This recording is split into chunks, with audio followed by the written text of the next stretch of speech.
During play, you'll pick up large question boxes, which contains a weapon that unlocks. After each run in the game, you can upgrade your ship with a new weapon as well as a new sub-weapon. Wait a second. Large question boxes? You mean like Super Mario Brothers? Indeed, yes. Some contain coins, some contain fire flowers. Some contain free falls, tanuki suits, camera suits. It's a me! A power-up!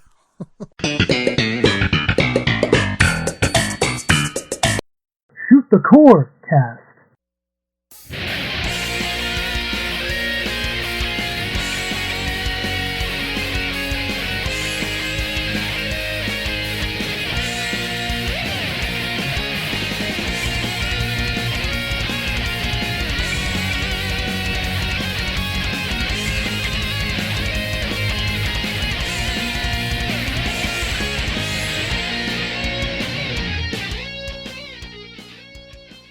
Welcome to Shoot the Corecast, the official companion podcast to the RF Generation Shmup Club.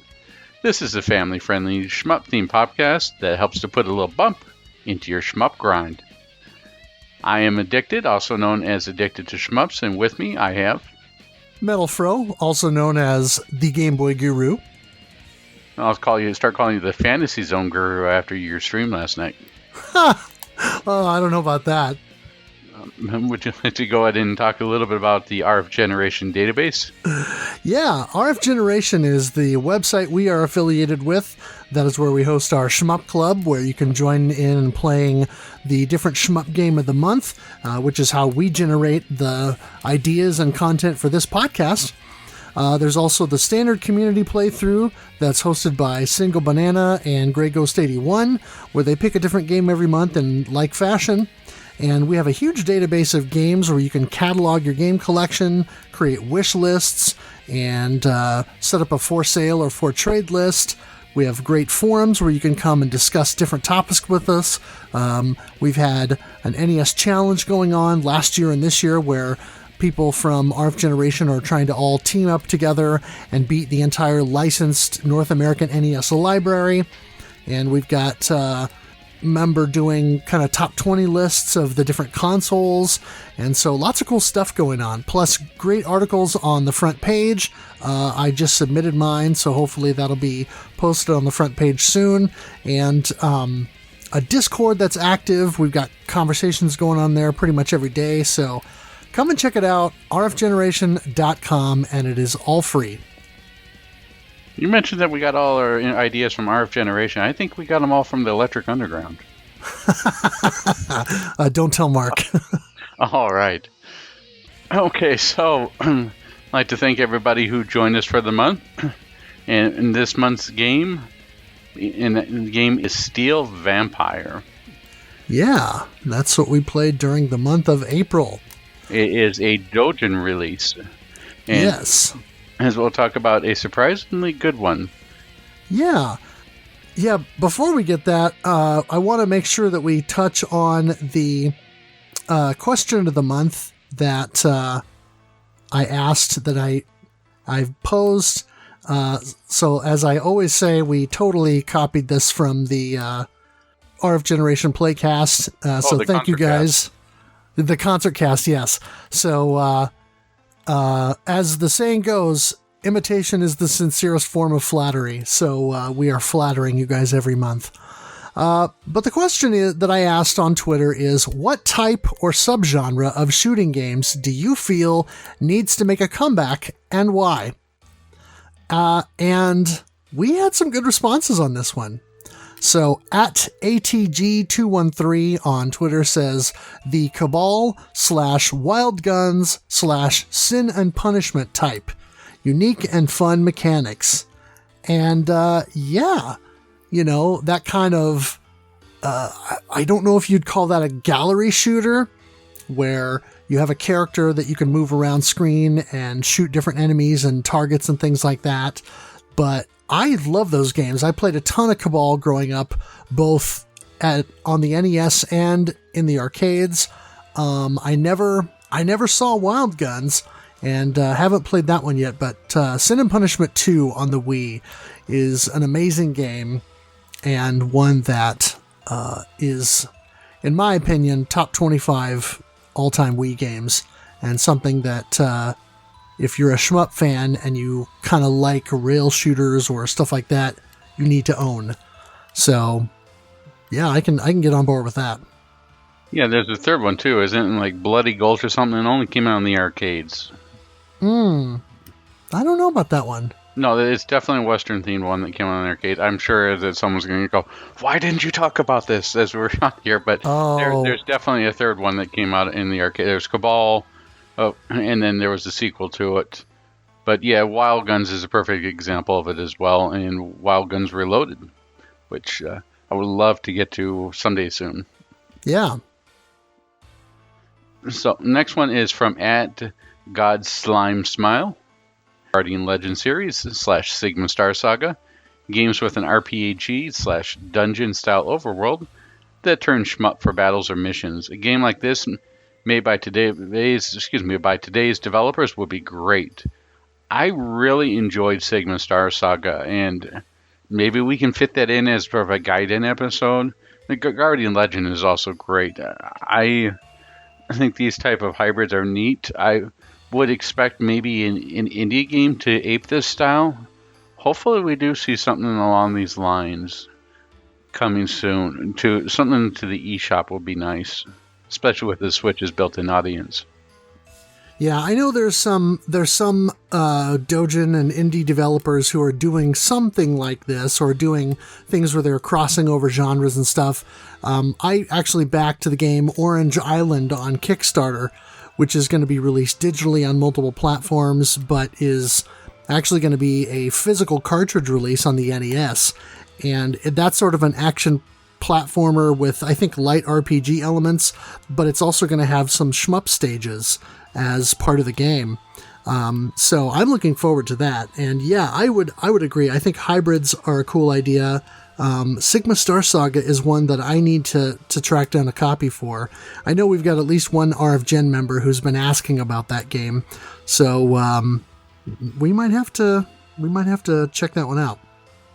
The other thing that I can think of there, aside from what you were talking about, Orange, and it got me thinking about other things on there. I was thinking of Monster World, Wonder Boy and Monster World, having shmup elements on there. Oh, sure.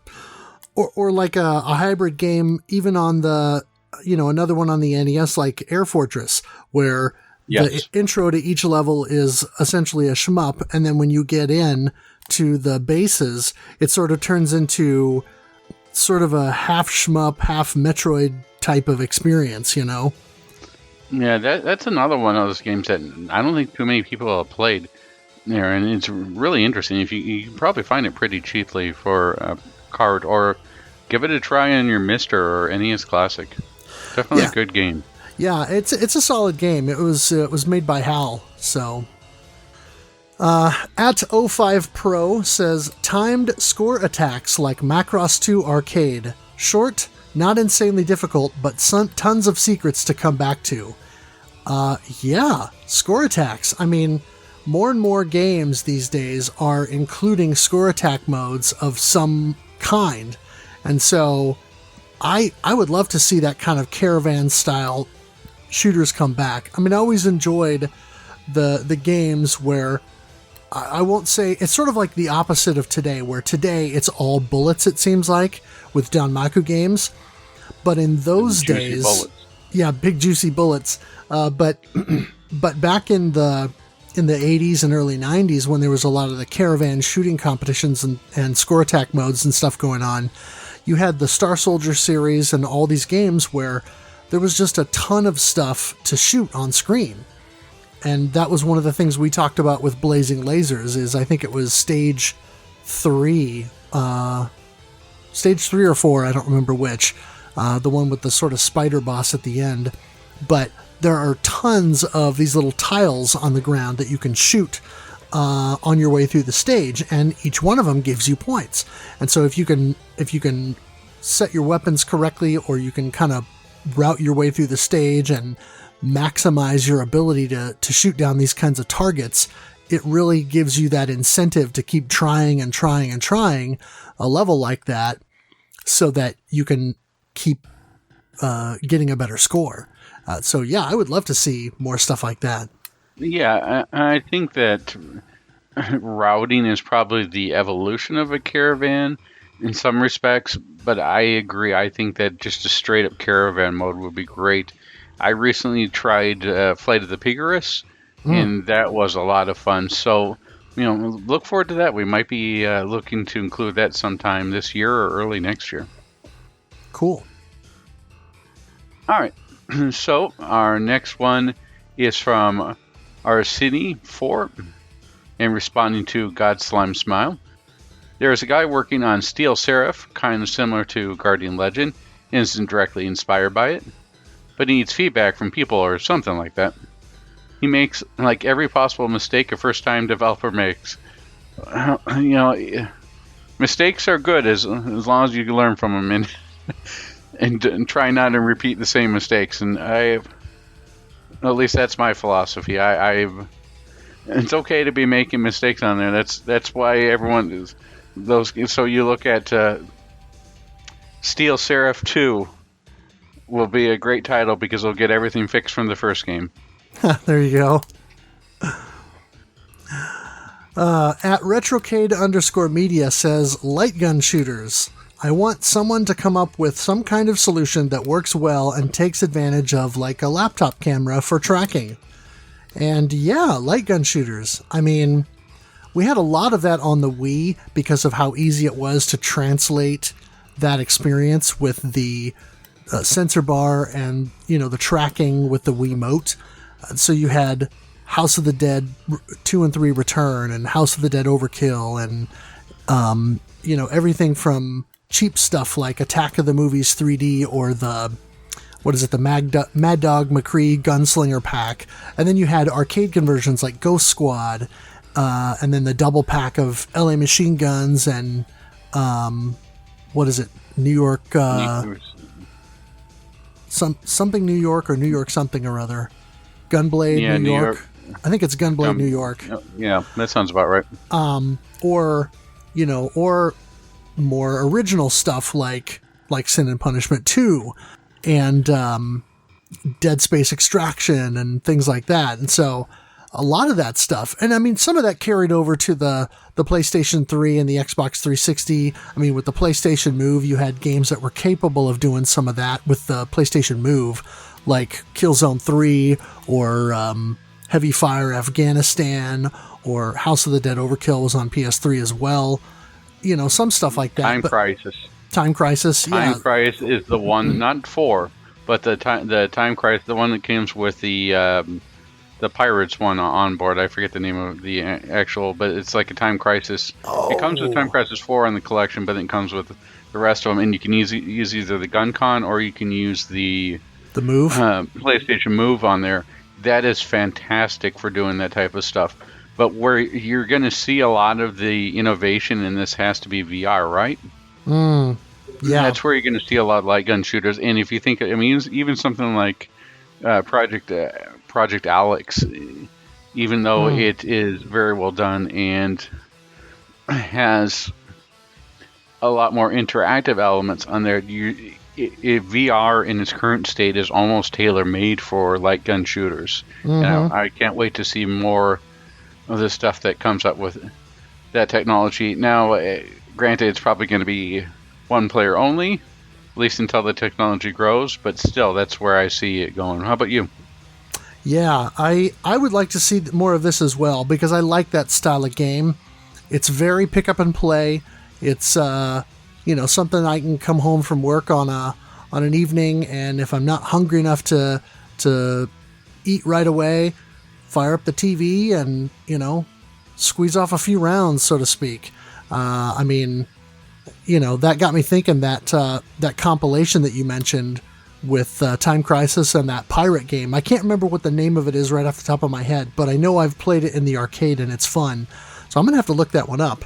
But, yeah, I would like to see more stuff like that. So yeah, definitely bring it on. And I mean, I know it's possible on something like the Wii, or not the Wii, the Switch, because of the tracking and the motion that you can do with the Joy-Con or Pro controllers and things like that.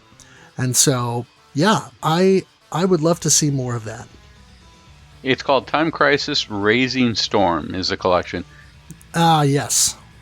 It's a Namco shooting collection, and Amazon prices are always ridiculous, but looking on Amazon, you can buy it used for $78.95, which seems incredibly overpriced, but that's just me. Oh, sure. I think it's just a sign of the times, or I think I spent $7 at GameStop on it, but if you can find it cheap enough, it's definitely a lot of fun to play Time Crisis Raising Storm. You just use the move controllers for it. And it comes with Dead Storm Pirates, which is a lot of fun. Dead Storm Pirates, that's the one. I've played that in at least 2 or 3 different arcades. It's fun. Next one comes from us from @JohnPV. I don't know if this exactly counts as a type, but I miss the late 80s, early 90s style shmups like the early Raiden games. Stuff like Shenmue, Viper Phase 1, etc. I don't know if it counts as a specific subgenre, but I dig that feel and could use more. I definitely love this type of area. That's why I really liked Gridstormer. It feels at that tipping point, as we talked about, where we've got Batsugun, where it went more the Danmaku style. But this feels like it could have been on the cusp of another evolutionary branch of STGs. Yeah, John, you are preaching to the choir, brother. I absolutely love Viper Phase 1. I've always enjoyed Raiden 1 and 2. Shienryu is a great game. When I bought the budget version that we got in the US on PlayStation, Gekio Shooting King, I played a ton of that when I picked that one up. And I love that, that late 80s, early 90s. It's sort of when the shmup formula that had been developed during the 80s and came out of games like Xevious and 1942, 1943, and games of that type, and then the early Toaplan stuff like Twin Cobra, Tiger Heli, and Daisenpu and stuff like that. That's kind of around that time when that formula in that incarnation, before it started to branch out into the manic shooters, more of the Psycho style, or the sort of Batsugun and Donpachi kind of pre-Danmaku kind of thing. But when that initial wave of shoot-'em-ups had kind of reached what I would consider to be a bit of a peak in terms of just the design quality and just how solid and playable they are. They're no frills. They're not super fancy. They don't have super complex scoring systems or anything. It's just solid gameplay that you can drop a few quarters in, or pick up a controller and just bang away at it for 10 minutes or 2 hours, whatever you want to do. And yeah, I love stuff like that. So I know people like to poo-poo it, but Raiden 5, it's more complex, but it's a descendant of that style. And so if you like that style, definitely still Raiden 3, 4, and 5, games like that, or like Super Hydora is another one that kind of takes from that, it takes heavily from both Gradius and Darius, but that kind of classic style, or even newer games like Battle Crust, or what's the other one that just got Infinos Gaiden, which of course there's an Infinos version that's going to be coming out on the EXA arcade platform, and so games like that, I love that stuff, and I would definitely love to see more of it. You forgot the infamous title, which has sort of been lost in translation, or lost to publisher on their Devil Engine. Oh yeah, absolutely. Devil Engine is another modern example of a game that people, I think, could see that game and think of it as bullet hell if they were less familiar with shoot 'em ups in the modern context. But yeah, that definitely qualifies as a more of an old school type of game. Yeah, I may date myself a little bit here, but I think of that era of STGs as STG comfort food. It's or if you put it in movie terms, I guess you could put it as sort of the bro flicks that you saw of the mid '80s, like Commando, Rambo 2, Rambo 3. You have all these very macho style films that the plot is second nature on there. You just play and enjoy the experience of it. You're not just like you're not trying for routing on there. I mean, you could be trying for high score, but it doesn't it forgoes the complexities, and you just focus purely on gameplay. Yeah, absolutely. And our next person here at the Manch Dynasty, in response to John, said, "You mean straight up shooty games without sophisticated rank or combo mechanics?" And he mentions love Viper Phase 1 OST, by the way. And yes, I'm with you all the way on that. I love that soundtrack, and Moss needs to, bring us a Viper Phase 1 port to console at some point, please. I just want to quickly add in here that the name of the game that I couldn't remember earlier, that was a pseudo sequel to Cabal, is called Blood Brothers, and that was released a year later. So definitely, if you have MAME, check it out, and hopefully it will be one day coming to Mister. Nice. All right, our next comment comes to us from Sarah Thumbs. A twin-stick shooter to rival Geometry Wars.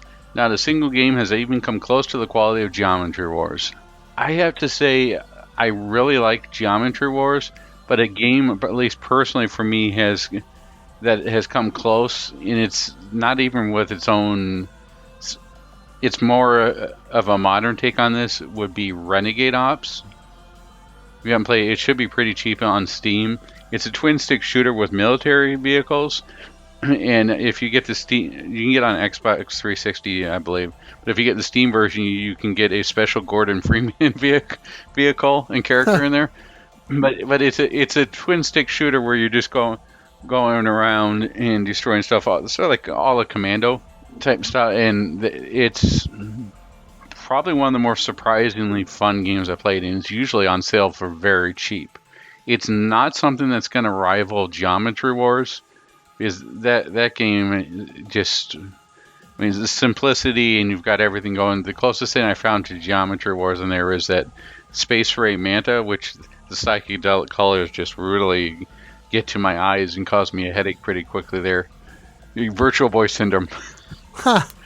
But yeah, go ahead. I don't remember the name of the game, but there was one that Sarah reviewed on Bullet Heaven within the last year and a half or so that he liked quite a bit and said it was kind of a good successor to Geometry Wars. So I'll have to look that up again. Like I said, I don't remember the name, but check out Bullet Heaven's YouTube channel over the last year or so, and that'll probably pop up in their feed. One of the things about Geometry Wars I wanted to cover, I know that Geometry Wars Galaxy out there for the Wii and for anything else, in the original one that came to live, and then there's one that's on Project Gotham Racing 4, I believe. But the Geometry Wars 3000, or is it 4000? It's one of those that is very cheap, so it might be something that we'd look to cover here. Oh yeah, and I got for the X1 and the PS4. Geometry Wars, what is it? Dimensions, I think, on PS4, and I bought that dirt cheap. So, oh, there we go. All right. So at CollectorCast, our friend Duke Togo from RF Generation, and make sure to check out the CollectorCast podcast. He says straightforward shooters I think that he clarified that are not screen-filling monstrosities. I've seen enough stars and bullet swarms to last me a while. And I know he mentions this frequently because he comes and watches my streams pretty frequently, and he said that the Danmaku games are kind of fun to watch just to see, all the craziness and what's going on, but he does not enjoy playing them. I think his limit is kind of like the Psycho, where it's fast bullets, but there are not so many on screen that you have a hard time sort of making out what's going on. And I get that, they're not for everybody, and certainly they're not games that appeal to everybody. So I understand where he's coming from. Yeah, total. I mean, it's you don't, just because you don't like one genre of shmups is not you don't want to dismiss the entire genre altogether, or one subgenre of shmups. You don't want to dismiss the entire genre. You got to find what you enjoy playing. Give that a try. I know that he's definitely enjoying playing this month's game, Fantasy Zone. As we record this is May. And that's definitely sometimes I guess it can feel like it, but very few of it is Danmaku. It's nice to take a little bit of a different pace and account for everyone's taste. Yeah, absolutely. All right, the next one is at SGP009, also known as SomeGuy009. Tank shmups like Guardian Force, Granada, or Assault. We've had a lot in the air, but what about in the ground? Yeah, there's what is it? Tank 3? It's sort of that in that vein. Right, an old SNK arcade shmup or game. I'm trying to think of it. I don't think you can really call Battle Zone something like that. But what other ones can you throw on there? Granada X is definitely one of them. Yeah, I mean, similarly, you've got Metal Stoker on the PC Engine, which is a little bit like Granada, but it's a little less shmup-like than that. It's a little bit more, run the tank around the screen, and sometimes there are mild puzzle elements to solve and things like that. It's a fun game, but there just haven't been that many. I know Sarah reviewed one from Astroport last year or the year before that, is sort of a run around the screen with your tank and do upgrades and take out targets and things. But yeah, tank-based scrolling shmups are not common. There's a couple of other examples like Trax, Trax on the Game Boy. That is kind of a tank-like shmup sort of game, or I'm trying to think of another example that's like that. Or, something like Vindicators maybe in the arcade. But yeah, there just aren't that many. So it would be kind of cool to see more examples of that where you have a ground-based tank or vehicle like that where you're not as fast and you have to maybe anticipate what's coming a little bit better, or maybe, you take more than one hit. So you have to sort of strategize of when it's worth the risk to get out in front and take some damage when, you can take down a big target or something like that. That I think there's definitely room to explore that a little bit more. And quick shout out to SomeGuy009. He's been he's been doing a lot of work on some game design, and he's been designing games. So check him out on Twitter at SGP009. He's got another account, I think, that he did for his game studio that he's kind of doing. But some pretty cool stuff and some really good-looking, fun-looking little shmups that he's been designing. So check those out, including at least one that is sort of a tank-based game like what he's talking about here. You know what I would love to just put in there so I could have an excuse to play it again? Say it was a tank shmup as Metal Slug. Right. I just put there, it's got the tank in there, it'll work. But I am definitely would be pulling for that as a shmup adjacent sometime soon. Sure. All right, our next one comes to us from @EasyRacer. Had exactly the same idea as Collector Cast, just wasn't sure how to word it. Again, Danmaku games aren't for everyone. They're more like acquired taste, and I think it's probably the genre that most intimidates people and is the hardest to get into. I'm still not sure if Toho is the gateway drug like Mark seems to proclaim, there, or how we get other people into it. I was thinking maybe Futari might be a little bit better at getting people into it, aesthetics aside. But I don't know. We'll have to say, what's your idea on this? Yeah, I mean, I'm kind of in between, because there seems to be two different camps in shmup world, or maybe three different camps. But I'll say the two different camps, if you want to overgeneralize, would be the Danmaku camp and then the classic shmup camp. There are people that cling to Cave and to Toho and to, the newer doujin games that are Danmaku style, like Rolling Gunner and Crimson Clover and Blue Revolver, and that sort of thing, where they take that Danmaku style and they really go for it.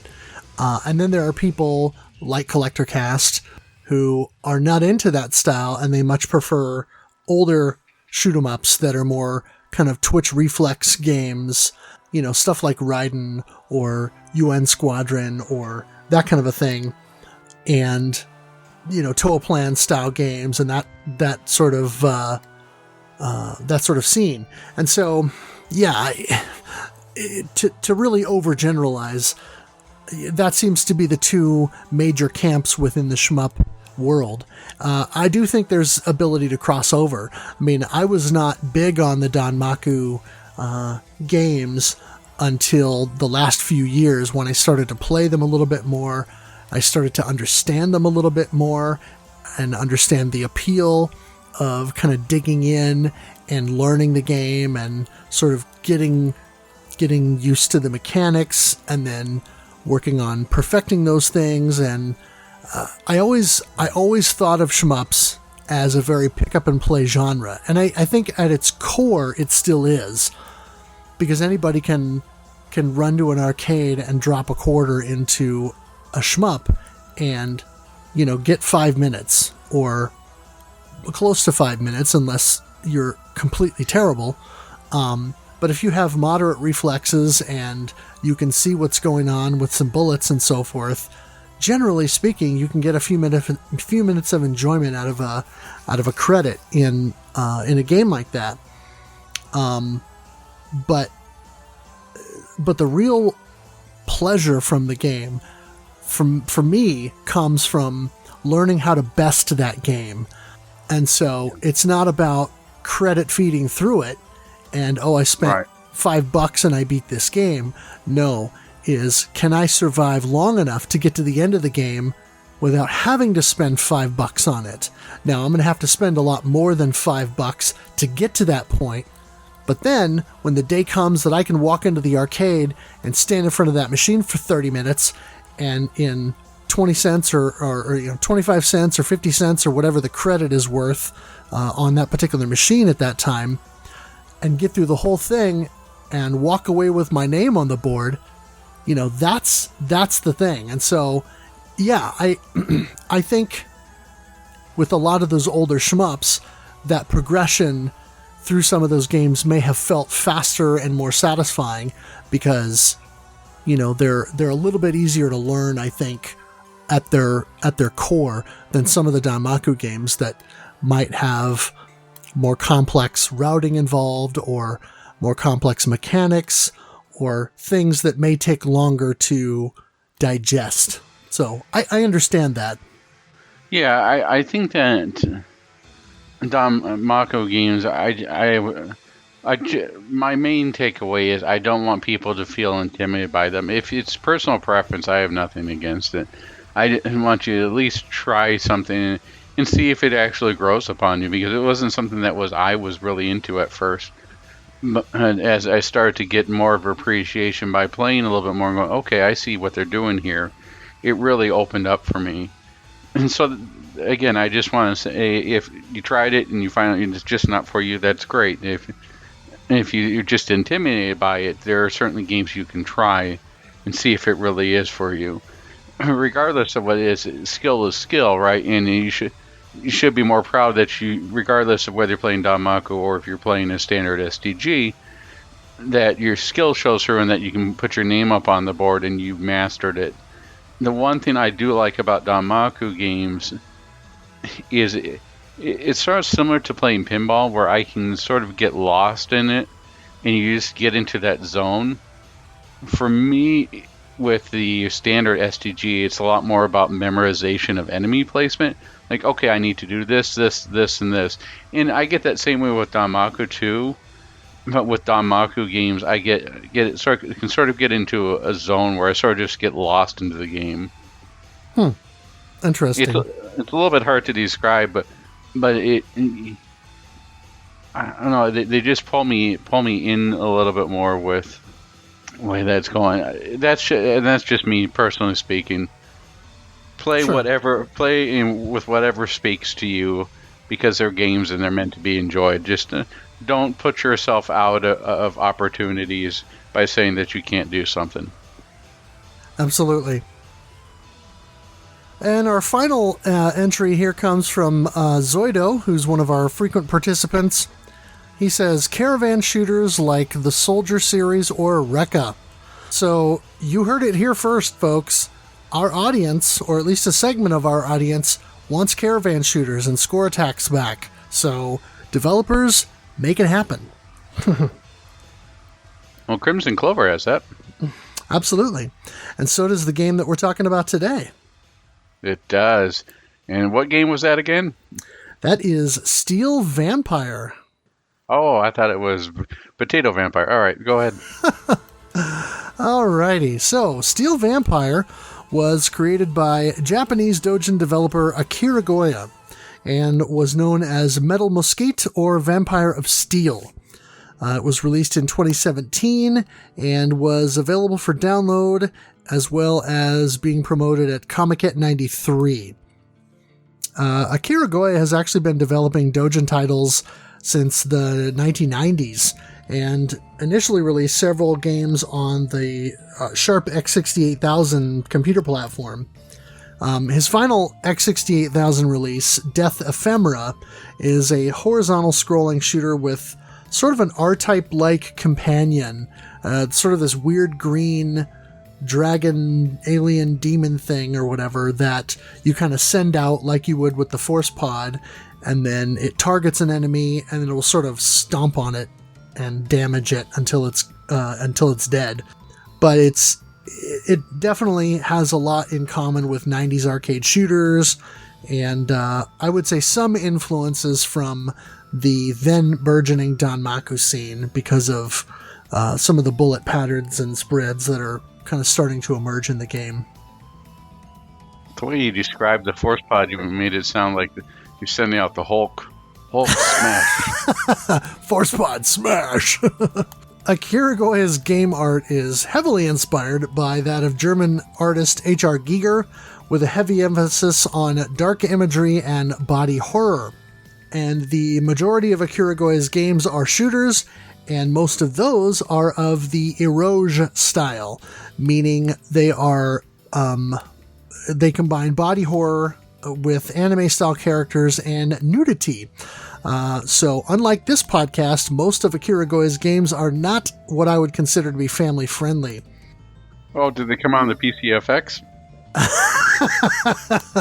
Not that I know of, but they would have been in good company. Steel Vampire is actually the second in what appears to be a loosely connected trilogy of games. The first was released in 2013, and I was not able to find a name for the game. I did not see a reference to it on his website, only in the video trailer for the third game, which is apparently known as Archetype or The End Archetype, depending on which version of the translation is correct. But apparently it's been in development for a while, and based on the screenshots and then the video trailer that was released toward the end of last year, game appears to be close to completion. So we'll have to see how that turns out, but that actually looks like it might be pretty good. And then only one other Akiragoya game has made it to the West in an official release, the shoot-'em-up Maidens of a Hollow Dream, which is not as overtly adult as most of his other games, but still leans in that direction. And so as such, I I'm guessing we're probably not going to cover that on the podcast other than to, maybe mention it in an episode here or there. It was Henteku Doujin was the publisher who actually brought the game over to Steam, and they have done publishing for several other Doujin games, including some shooters from Astroport, the Doujin shmup Gray's Counter, and most recently, the rather esoteric Japanese shmup Hellsinker. Would you like to regale us with the story? All right, let's get through this text maxim. All right. So, 500 years have passed. 500 years had passed since the last war. Humanity succeeded in eliminating all forms of war, disease, and poverty, bringing about an era of perpetual peace. Well, however, calamity soon struck. The sudden arrival of flying objects known as steel vampires threatened the eternity of mankind's existence. On the brink of extinction, the fate of mankind has been left to just a single person, a man deemed far too dangerous to the sustainment of humanity's serenity. He was cryogenically frozen, his existence nearly erased from history. His name is Yoshino Sakumaja. Well, that sounds terrible. Apologize for butchering that, but this is just like it's a cross between In a World and then of from it's like Einhander had a movie trailer or something on there. Yeah, boy. Yeah, and this is the story synopsis that I found on the web. If you actually look in the menu of the game, it goes into a little bit more detail, and it talks about humanity almost going extinct to where there was only something like 118 or 188,000 people left, and it just gets a little bit ridiculous. But I love it, like with most of these shmup plots, I just love how the society is always on the brink of extinction, or it's always one craft that can take on the enemy and win the war. That sort of one of my favorite lines from one of my favorite lines from the last Starfighter movie is the pilot from the Gunstar, Greg. He said, "I always wanted to fight a desperate battle against incredible odds," and it's that kind of setup in almost all these games. But I just love how over the top it all is. Yeah, it definitely, the story goes full shmup and then never looks back. Exactly. And I love how if you read the full story, this is the only man ever to ascend Everest or summit Everest without oxygen. And like, yes. He just used helium the entire time. They gave him the wrong thing and just ran with it. So it's just amazingly great. Yeah. Speaking of amazingly great, let's talk about the gameplay. Yeah. All right, so Steel Vampire has a simple 2-button system.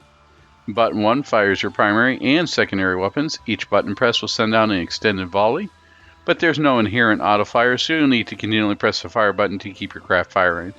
And boy, will you be pressing that fire button. I think I probably got close to breaking my controller by the end of this month, pressing it so many times.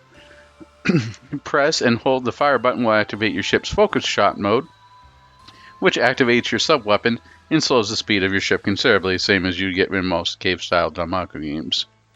Button 2 will activate the Voburn, which is the name of your ship's bomb, and looks like it was sprite ripped directly out of Tatsujin. Yeah, it definitely has that Tatsujin or Tatsujin 2, Truxton bomb kind of look to it.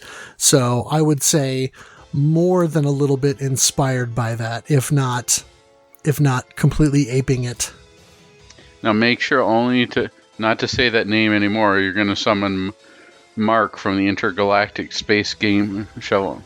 Or I should say Intergalactic Space Arcade. Yeah. Arcade, yes. We can't say that. Say it 3 times, boy, then you're in trouble.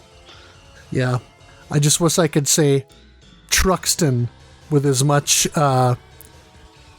command as he has. Oh, jeez. So the game initially starts with 2 modes, tutorial and very hard. Tutorial is just that. It's a quick walkthrough of how to play the game and an explanation of the mechanics. Very hard is where the game starts and presents you with an initial ship with default weapons and configuration. As you play the game and progress through the levels, you'll have the opportunity to start new runs at the furthest checkpoint you've reached to help you learn and practice those areas. Rather than a traditional life system, your ship has a shield that can initially take 3 hits. As you play the game, you can earn additional shield hits up to a maximum of 8. After you take damage, your shield will slowly regenerate, and there are upgrades to help your shield regenerate faster. One of the great things about this game is it really balances the risk-reward. As we talked about, you can start on where you left off on, but you won't get as good of weapons.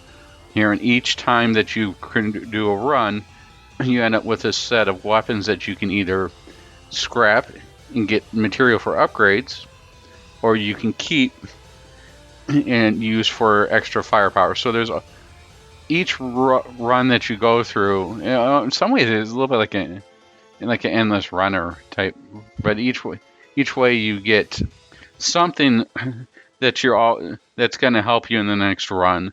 So I like how you're always getting better. And if you start from stage 1 versus stage 4, wherever you ended up at, you get better stuff or better weapons. I think that was a really smart decision and something that I hope to see in future games. Did you like that element as well, Fro? Yeah, one of the things I liked about it, yeah, you can start at a later level to kind of practice that area, but by encouraging you to start at the beginning of the game again, it really is kind of putting you in a situation where, since you'll be starting at the first level again, you can really become comfortable with the game's rank mechanic, which we'll talk about later, and then just sort of get to know the game and how it plays better every time until you really get a flow. So, yeah, I appreciated that. One thing of note here is regarding your ship taking damage. You don't actually get hurt by running to enemies. The only way to take damage in the game is by taking direct hits from enemy fire to your ship's hitbox, or by getting caught behind a wall in a couple areas later in the game. I believe that starts on stage 4. Yeah, I think it's stage 4. Stage 5 is where it really lights up. Yeah, stage 5 is where you start getting the really fast moving, but stage 4 is where you start trying to box you in. Yeah, so you can run up to the top of the screen and just bump right into enemies, and sometimes either knock them out of the way a little bit or kind of bump past them so that if they're set to kind of fire downward at you or what have you, then you're out of the line of fire. So definitely some strategic ways that you can take advantage of that capability of not taking damage from coming into contact with enemies, which is pretty unusual for a shoot 'em up and definitely sets this game apart in that regard. Yeah, it's sort of interesting how this game sort of walked the line. I would call it in some ways like a Danmaku light. There really wasn't a lot of bullets that you had to avoid, but it was extremely fast-paced. The closest example I can come up with is people who have played Ketsui before. You're going to be doing a lot of point-blank shooting and trying to get rid of it as much as possible. So you're going to try and control the upper area of space for where you're at. But the enemies fire in more traditional patterns. It's not like a spread of bullets. It's more like a quick volley on there. And the quicker you can take them out, the better. So you're constantly, instead of like locking on or doing a focus shot, you're constantly pressing the A button to get up there and just destroy as much. And it's very rewarding for aggressive play, just like Ketsui is, but without some of the more complex scoring mechanics. Yeah, it's like take the point blanking of Ketsui and mix that with the more manic, hectic style, fast-paced of something like a Saikyo or, say, a Batsugan, and make it really crazy and fast-paced, but without taking damage by running into enemies. And so hilarity ensues. Shmup bumper cars. Yeah, kind of, yeah. Yeah, I mean, it's really refreshing to say. I mean, it sort of makes its own way in there, and something that I have, and it's not really readily apparent too from you seeing, because you see it and go, oh, it's just another shmup, until you start playing it, and it really starts to grow on you. But we'll get to opinions later. Let's start talking about the pickups here. Yeah. So there are several types of pickups in the game. During play, you'll pick up large question boxes, which contains a weapon that unlocks. After each run of the game, you can upgrade your ship with a new weapon, as well as a new sub-weapon. Wait a second. Large question boxes? You mean like Super Mario Brothers? Indeed, yes. Some contain coins, some contain fire flowers.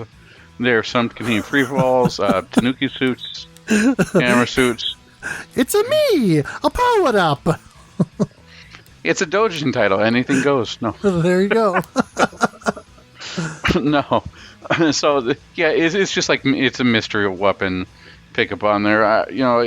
If this were an EA game, it would be, a DLC. What do they call them now?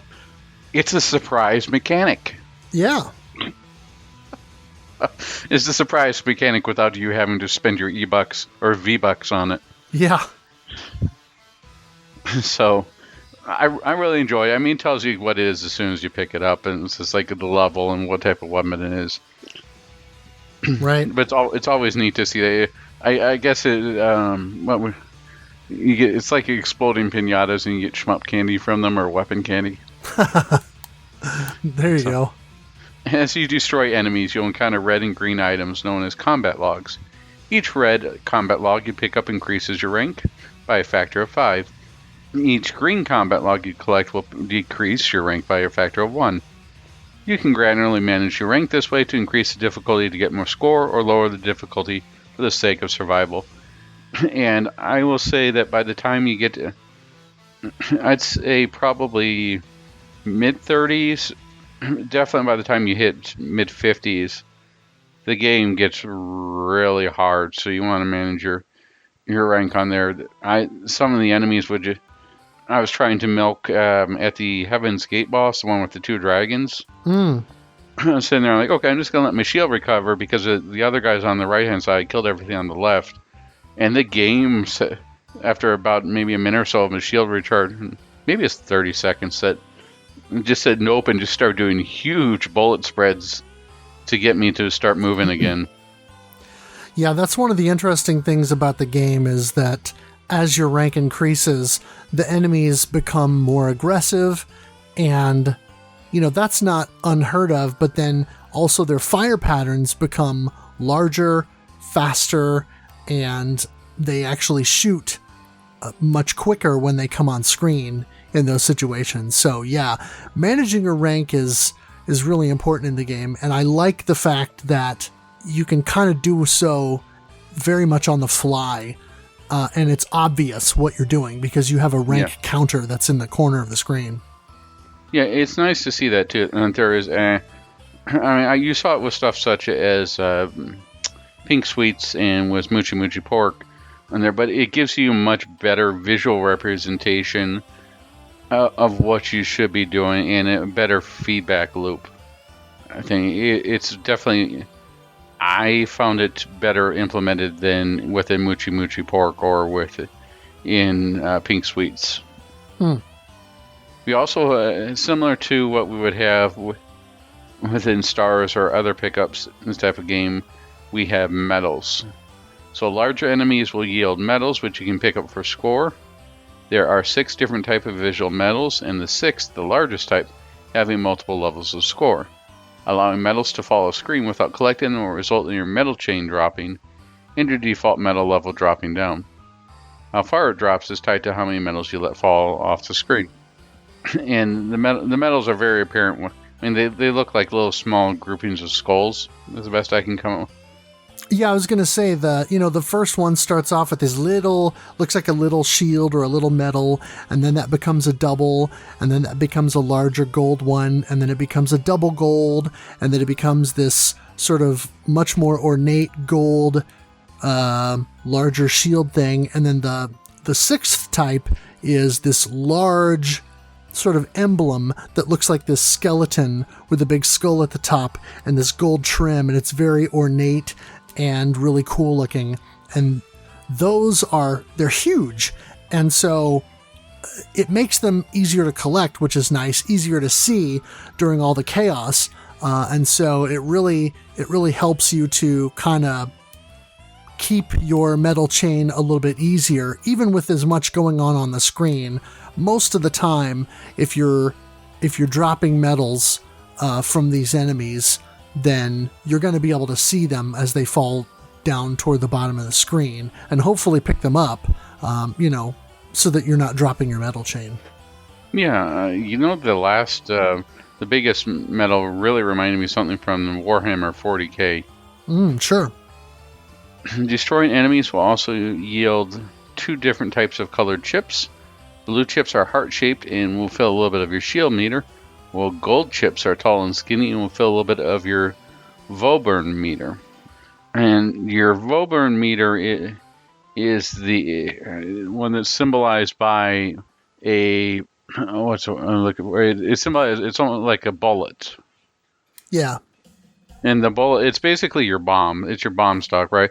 So when you fire a bomb, it's not quite as prevalent as in Grid Seeker, but it will allow you you start off with 3, and each time you use one of those, if you've grabbed the gold chips, it will start refilling it so you can bomb again. I found myself almost never bombing in the game unless my rank was high enough where it was reaching into like somewhere between, I'd say, like the late 40s and early 60s, at which points I would almost have to bomb on the bosses. I wouldn't use it on any of the popcorn. Sure. But in order to get the boss down enough, you almost had to bomb once on the higher ranks. Oh yeah. So as we mentioned earlier, the key to getting more chips, just like in Ketsui, is proximity. The closer you get to the enemies when you destroy them, the more chips you earn. As enemies come on screen, they will telegraph their attacks in some ways, such as a glow on a particular part of the body, indicating they're about to fire. As your rank increases, the telegraph will be much shorter, and the enemy attacks will become more fierce, and also harder to deal with. The game places a heavy emphasis on point-blanking enemies and fast kills, just like Ketsui. Also, the further you progress in the game, the faster the rank will increase on its own, regardless of the combat logs you collect along the way. And that's the other thing that you had to keep your eye on too, is it counted the score at the end of a level. Your meter was always filling during that time for both your rank and for your shield energy, but the one for the shield energy moved probably about a quarter of the speed of the rank. So you'd almost move at about, I'd say by the time, if you let the score tally up by itself in a stage, you probably would move up about half of the bar of rank during that time, because it would definitely move pretty quickly. Yeah. As you play the game, you'll earn player rank, which accumulates from one run to another, and is earned by playing all modes. Over time, you can cash that into the rank in to purchase various support items to help give you a better chance at clearing the game. The support items are shield. Purchase more shield support item to increase your ship's maximum shield capability. Defensive barrier. Increase the length of invincibility when damaged by 0.5 seconds, or 0.5 seconds, and this can be increased further as you purchase the upgrade more. Chip attraction. Expand item collectability range initially at 20%. Auto regeneration. Increase amount of auto regeneration, which is initially 20%. Chip regeneration. Increase heart item regeneration, initially 20%. And engine. Increase movement speed initially by 10%. So out of all of these, I definitely went with the shield and auto regeneration most of the time. I did a little bit of the engine, but the default speed moved pretty well. What'd you stick with? Yeah, I kind of took a balanced approach. I tried to do a little bit of everything except for the engine, because the default speed was good for me on that. in just very hard mode. But yeah, I tried to take a balanced approach. So I put a little towards shield, a little bit toward the defensive barrier, and then a little bit toward the regeneration and chip attraction. The one thing I'm not sure of, and, because when you look at the game screen, it tells you, like for chip extraction, expand item collection range by 20%.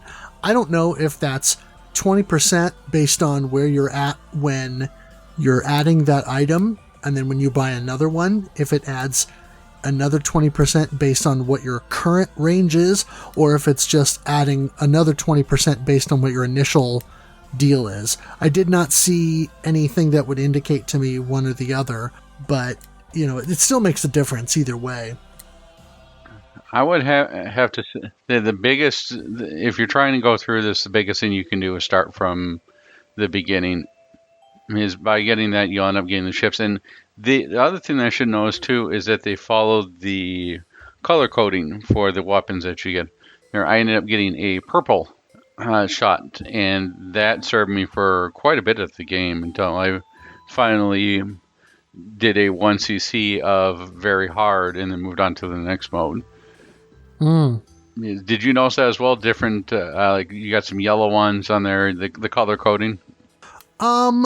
Not so much the color coding, just that a lot of times I would get the same type of weapon multiple times, but as I progressed and played, more and more runs, I would start to get better versions of the same weapons that either were more powerful and had a higher power rating, or sometimes had a higher power rating than what I was using, but then would also offer either faster Vauburn regeneration or faster chip regeneration, or, sort of a percentage of increase to the number of chips that you'll get per kill, that kind of a thing. Okay.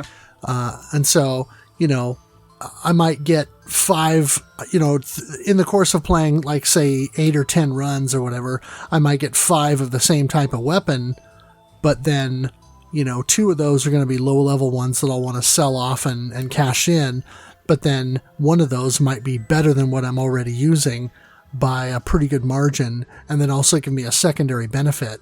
And so a lot of times I could quickly ratchet my way up. As I did more and more runs, I would start to earn more and more powerful weapons, always starting from stage 1. And so you just kind of keep adding and building upon what you have and increasing your ship's configuration and improving that enough so that as you go along, you sort of become more powerful. And so then the bosses are easier to defeat, or, you can take them down faster and stuff because you just get more and more powerful weapons as you go along. But you didn't see any, like, you didn't get any green weapons and then you end up with yellow and then it goes into purple, and you didn't see any of that stuff? I not specifically, but I didn't notice it, I guess. Okay, fair enough. I was more focused on, just the different weapon types. Okay. Yeah, I ended up getting a purple shot that, although it was a little bit lower level, the damage on it output was just incredible. I ended up using that at least until I got to the second mode. So, oh, sure. Really, really surprised that it had that in there, but it was definitely a nice surprise. All right. Before you start a run in very hard, you have the option to change your primary weapon as well as your sub-weapon, which is in fact changing your focus shot. You can also augment your ship with the aforementioned support items. If you manage to reach the end of the game on very hard, you'll unlock Genocide Hard. This changes the core gameplay where you no longer have the default ship and get to choose your weapons. You no longer get to choose your weapons, but are presented with 5 pre-built configurations with different weapon loadouts and different attributes. The 5 ships are, and you'll have to correct me if you know the correct way to pronounce these, Anopheles, the game's default ship for very hard and extra genocide modes. It's rated as 3/5 for speed, 5 out of 5 for Vauburn regeneration, and 5 out of 5 for shield regeneration. The ship's options try to keep up as you dart around the screen, although there's usually some lag time, but when you come to stop, they dock at your sides. I know this was a favorite ship of yours to use for your runs. Was this your favorite of all of them, or? I think generally speaking it was, because it feels like the most balance. It has good speed, but it doesn't move around the screen so quickly that I can't keep up. And because of the high percentage of Vauburn regen and shield regen with how aggressively I play this game, it certainly made my attempts in this mode last longer than they may have otherwise. Okay. I could definitely see it. I was more drawn to our next ship, which is a Colex. And this ship looks in place similar to a cave ship with a light spread of its side cannons, forward fireballs, and its focus shot being very much inspired by Dodonpachi or DDP. It's rated 2 out of 5 for speed, a 4 out of 5 for Vauburn regeneration, and a 4 out of 5 for shield regeneration. The ship's options follow your ship around similar to Gradius options, allowing you to position them for wider range of fire or targeted attacks. Something just felt natural with the focus shot on this, just having this big laser that shoots everything. And sort of, the Colex in some ways sort of feels like you're flying a big core with the way it's shaped. So, I don't know, maybe just nostalgia goggles on, but this is the one that I use quite a bit. Yeah, I use this one a fair amount in Genocide Heart as well, and I feel like it's a good ship overall. I just, that slight little bit of extra speed with the Anopheles and the slight improvement in the regeneration, I just favored that, I guess. Fair enough. All right, our next ship is the Aedes. This red ship resembles a plane with options that behave similar to the Anopheles. It has a similar light spread for a side shot and forward firing bullets, and the focus shot is a volley of missiles that cause many versions of the Vauburn explosion. It's rated at 5 out of 5 for speed, 3 out of 5 for Vauburn regeneration, and 2 out of 5 for shield regeneration.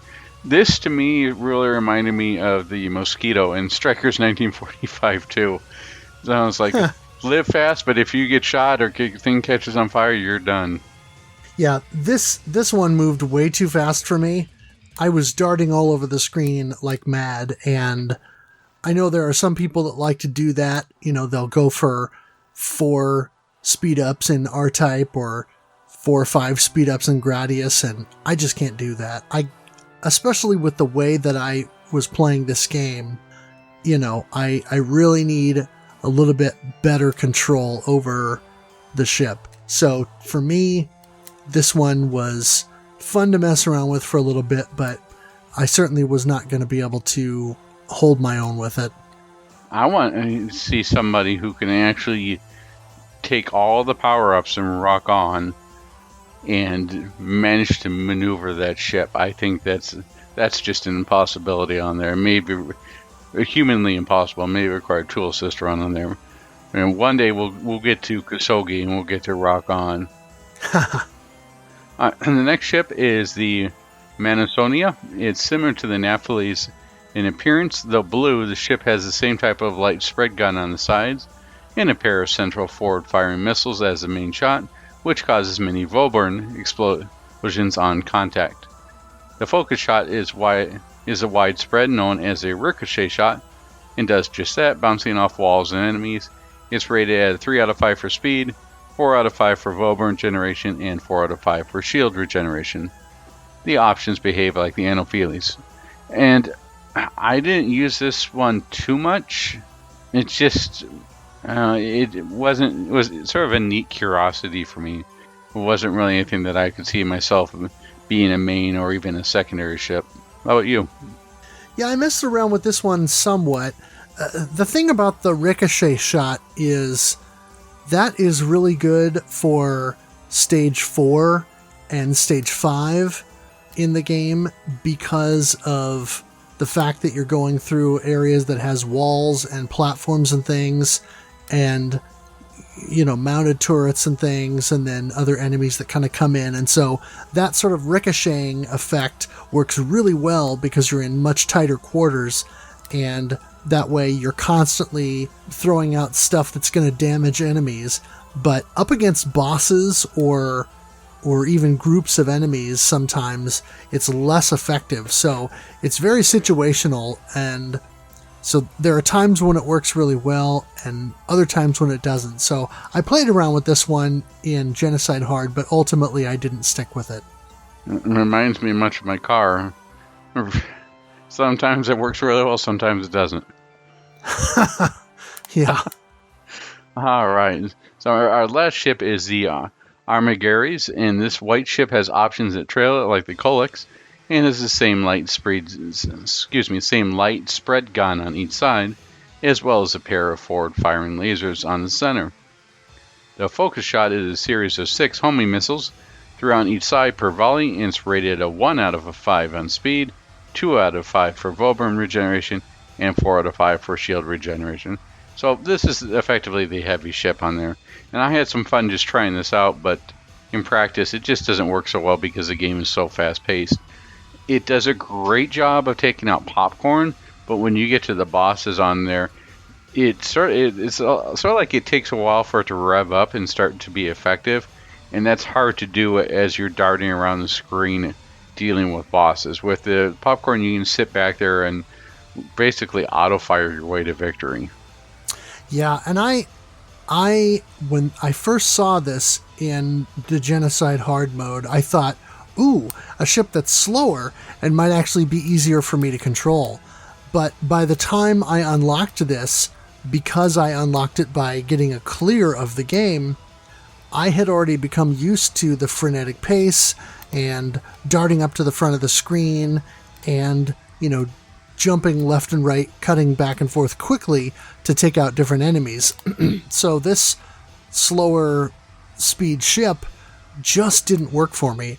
Now, I will say that it can be okay if you want to take on the bosses in a little bit more specific manner, because you can sort of pick them apart. But you still have that build up on it. What? Yeah, but I mean, like, bosses have their own. Many of the bosses are segmented, and so each of the different pieces will have its own health meter. So if you're good enough to where you can do that, since the ship's hitbox is small enough, you may be able to kind of weave in between some of the fire and use the ship's slower default speed as an advantage, rather than having to go into focus shot mode just to slow down and weave between some bullets or lasers or whatever, and as a way to more effectively pick apart the bosses so that you can maximize your score. But yeah, I just found that the default speed was a little bit too slow. If it was a 2 out of 5, maybe I would have been able to hang with that, but that 1 out of 5, it felt sluggish compared to everything else. Definitely. So you can unlock another mode called Genocide Extra, which takes the difficulty of Genocide Hard and puts it back into the format style of Very Hard with 1 ship type and the upgrade system. This mode has 5 loops and gets progressively more difficult as you go along. And according to the world ranking, which is the online leaderboard of the game, there's a mode known as MHN Hard as well. And I'm not quite sure how to unlock that. Do you know?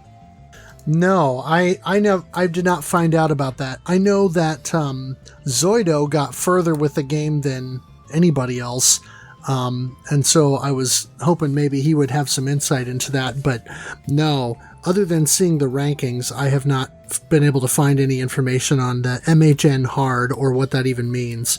But it's all DLC. You buy the DLC to unlock it. No. No, I'm sure it probably means that you get it by beating Genocide Extra on, let's say you do 4 out of 5 loops, or maybe you do a full clear of it. I wouldn't put it past it to be the next level there. Yeah, that could be, but I can only imagine how insanely difficult that must be. There's no way I would ever be able to do it. Never say never on there. Well, we'll put you up right up there with Gus. Right. All right. So speaking of being blown away, you want to talk to us about the graphics? Sure. The game is presented in a 16:9 widescreen aspect ratio. But the actual playfield is more like a standard 4x3 view. And then you've got on the left and right, instead of letterboxing, you've got gauges and things to tell you what's going on. So that you've got your rank meter that shows you a little bar that is always creeping upward as your rank increases. It shows you the actual number of your rank. It shows you your shield level and where you're at, as well as your VO burn, so how much your bomb stock is. And then on the right-hand side, you've got your metal indicator on the bottom right that shows you which metal type that you that you have coming up, or what's currently being spawned when you're killing the larger enemies, and then what the point value is for that, the base point value is for that as well. Now, we'll get into the scoring on that a little bit later. Yeah, so it sounds like it's like right in 5, but useful. Right. Now, the actual playfield, though, even though it's a 4x3 view, it's wider than that. So the screen kind of scrolls left and right as you move back and forth. And so it's probably, I would say, 60 to 70% wider than what you can actually see on screen at any given time. One of the chief complaints that people level against the game is that the view is very zoomed in. Your ship is huge, and most of the enemies are quite large on the screen as well, as compared to a lot of other shoot-'em-ups. Now, that's offset somewhat by the fact that enemies telegraph their attacks, and then, of course, as we mentioned before, you don't take damage by running into them. And so there's some consideration for that as well, but it's still unusual, and as I've read in different forums and different places on the internet, it still is off-putting to some people. I would say, yeah, I understand that, but try to put that aside and at least give the game a chance, because of the other merits that we've discussed and will continue to discuss here. Yeah, and that was initially off-putting for me as well. When I fired this up before the monthly playthrough, I was like, everything's zoomed in. It just doesn't seem that fun. It's something that you have to just sort of take a leap of faith and experience, and it works out surprisingly well once you give it a shot. Yeah. Now, the overall designs are less, say, Giger-esque or H.R. Giger inspired than a lot of Akiragoya's other games, but those influences are still present, and there's a lot of interesting sort of biotech kind of enemies and bosses, especially as you get further along in the game. The body horror that Akiragoya uses shows up a little bit more toward the end of the game, in the last stage. Like the final background that in the game looks like tendons and things like that. And then the final boss is this sort of interesting skull skeleton sort of thing with turrets and cannons and things on it. And so some of the later enemies are kind of like these weird, funky looking skeleton deals, and like they're these giant exoskeletal type insect creatures that you can fight. And of course people were joking because a couple of them look sort of like wasps, and so there were hibachi jokes and dodonpachi jokes flying around in my stream. But for the most part, it's a lot of technology, spaceships and tanks and things like that. And then as you progress through the game further, you get more into stuff that kind of gives off more of that biotech vibe that maybe lends itself a little bit more to the whole Steel Vampire name, that the game has. But the overall graphic design, I think, is solid.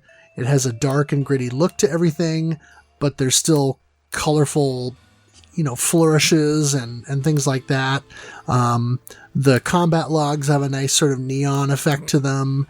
And then the enemies, when you start to see the glow as they're telegraphing their shots, or like a lot of the enemy fire is sort of this bright neon colors and things. And so it's a nice contrast between the laser fire and things like that from enemies and the more dark and gritty kind of post-apocalyptic aesthetic that the game sort of presents. What's your impression of the graphics? I like the graphics on there. They felt very doujin. I mean, some of the I definitely like the bombs and the way that those looked. I'm always a fan of that type of and stuff. And they were not off-putting. Nothing seemed out of place, except for maybe the explosion. The explosions were a little bit on the weaker side, but that's a minor gripe. Right. I think that overall it was very well done. The zoomed-in look was another thing I just previously mentioned. We had a little bit of trouble getting used to. That was fine. The ships look great. And in fact, I think they were probably the different types of ships were the biggest bright spots of color in the entire game. It wasn't very. It's not a very dark style game on there, but Ketsui seems like a almost akin to Fantasy Zone in comparison. Ketsui is a very bright military shooter. Well, this is extremely dark. It's sort of funny. And the closest contrast I could think to with this is R-Type, which is also based on Giger art. But I think that R-Type was still more colorful than this game. Sure. Yeah, I would say you're probably right about that. But I don't think that R-Type... But R-Type is probably leans more towards the grotesque in body horror. Definitely more so than this game does. Yeah. This definitely tones down a lot of those elements that Akiragoya uses in most of his games. Still, it nothing felt out of place. Everything felt well done. Visually appealing, nothing visually distraction, which is nice. And the biggest thing that you have to nail in this is when you're doing a very manic shooter like this, you can't have it where you go, where did I died from what? At no point in this game did I ever say to myself, I died because of a bullet I couldn't see or something dumb. It felt like all the deaths were my fault. And because of that, I think it absolutely nailed majority of the aesthetics. As I mentioned, the only thing that I was a little bit bummed about or underwhelmed about was the explosions. Makes sense. The thing that I will say that I thought the least amount of in this game had to be the sound. The sound repeats too often for it to be something that the tracks aren't terrible. It's just that it's nothing that I see myself looking outside of the game, and it's just the sound effects, especially the explosions, are something that feel very hollow. They don't feel like it's a popcorn pop, but they feel very washed out and not something you get on there.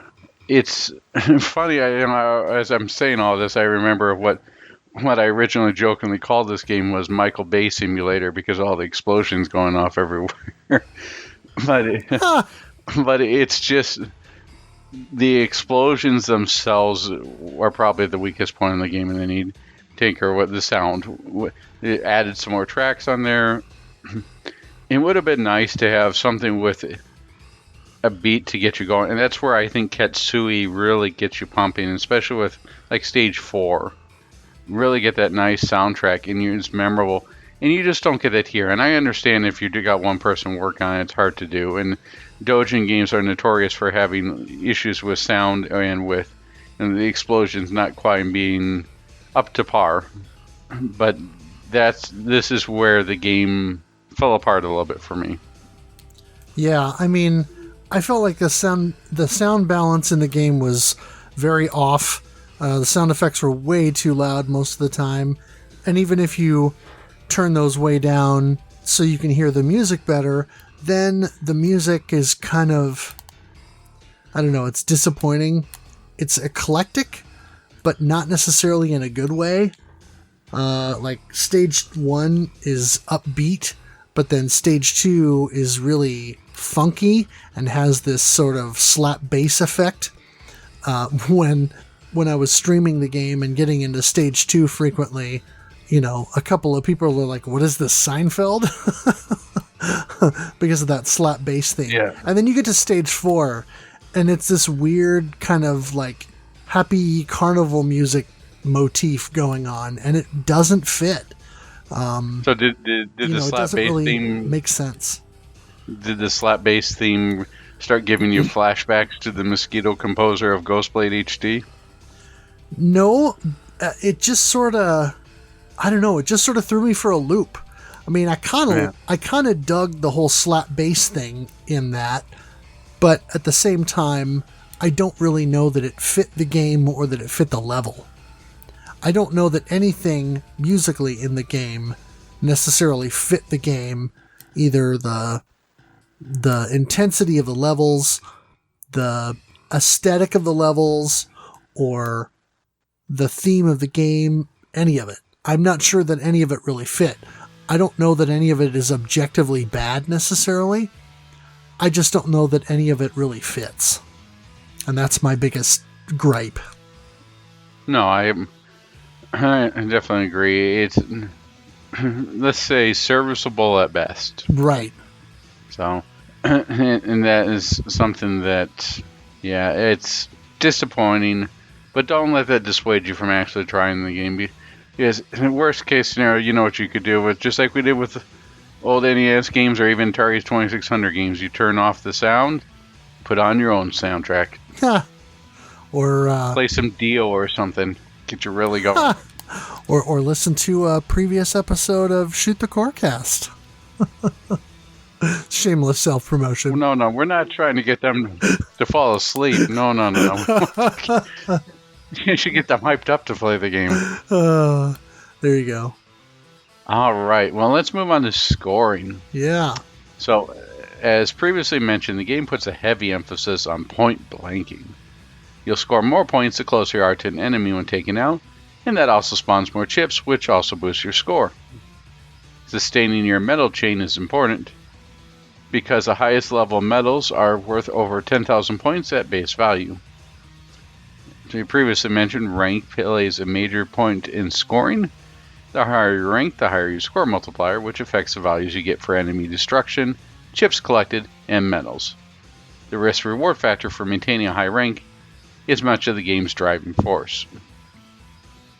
Bosses typically have segments that you can individually destroy, so picking them apart a little at a time is recommended for scoring, since you can earn medals by point blanking a boss segment when you destroy it. Each boss segment has its own life bar, so you can see how much damage they're taking compared to the boss's overall life bar.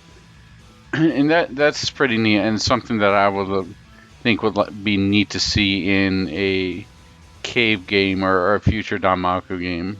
I like that little innovation. Right. In very hard and extra genocide, since you can outfit your ship with more powerful weapons, you can actually diminish your scoring capability by picking weapons that decimate bosses faster before you can destroy their individual segments, or destroy enemies too quickly before they have opportunity to point blank them. Again, this plays in the game's high risk reward approach, and that's really the meat and potatoes, or the potato vampire there.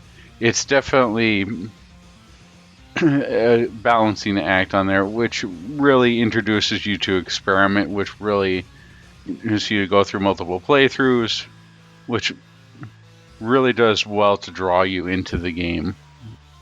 Yeah, and one of the things that I think is an interesting contrast is, to me, the boss fights in this game were a little bit less interesting overall than a lot of more modern shoot-'em-ups, because a lot of modern shoot-'em-ups, you're learning the different patterns and doing things. And this game, the patterns, some of the bosses have various patterns you can learn. You know, I kind of learned how to dodge through the attacks on the first stage end boss, and, you know, kind of how to get through that, what'd you call it, Heaven's Gate, I think, on stage 2 or 3, whatever it was, with the 2 dragon heads and at the end of the level and that sort of thing. Stage 4 or 5 or something, yeah. Yeah, but for the most part, I don't think the boss's patterns are either really dense and difficult to dodge through, so you end up dropping a bomb or just taking some damage, or they're just not as interesting. You know, so for me, I I found myself using the sub-weapon, the focus shot, to super heavy damage the bosses right up front.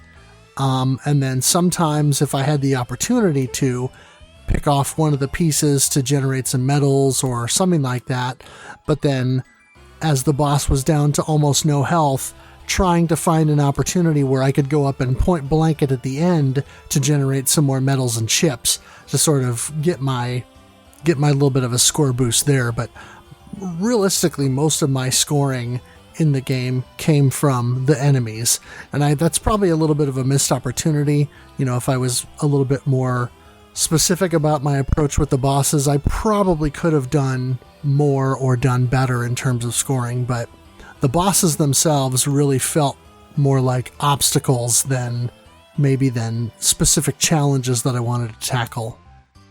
Yeah, I could see that, and the fact that a couple of them repeat there just sort of speaks into maybe a little bit lack of originality within there.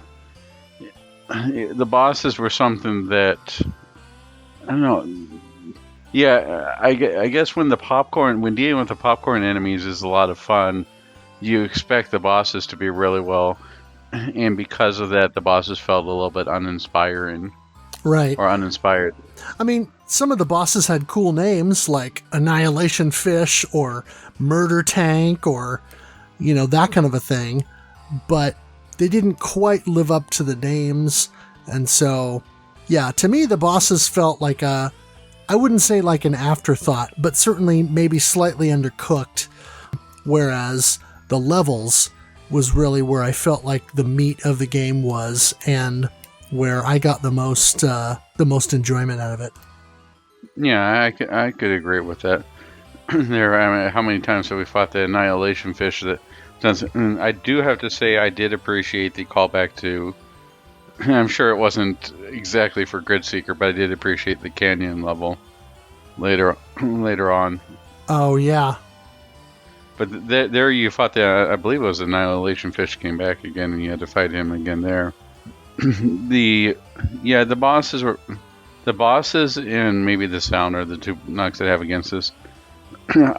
Overall, the game is still a worthy package, and if you can get it on sale for Steam, which it regularly goes pretty cheap, I'd say sub $10, it's worth investing time just to see if something like this is for you that is not quite a Danmaku, but certainly has some of those elements or a Katsui element where it rushes in. Because I can't think of anything else that plays like this. Yeah, it really is pretty unique.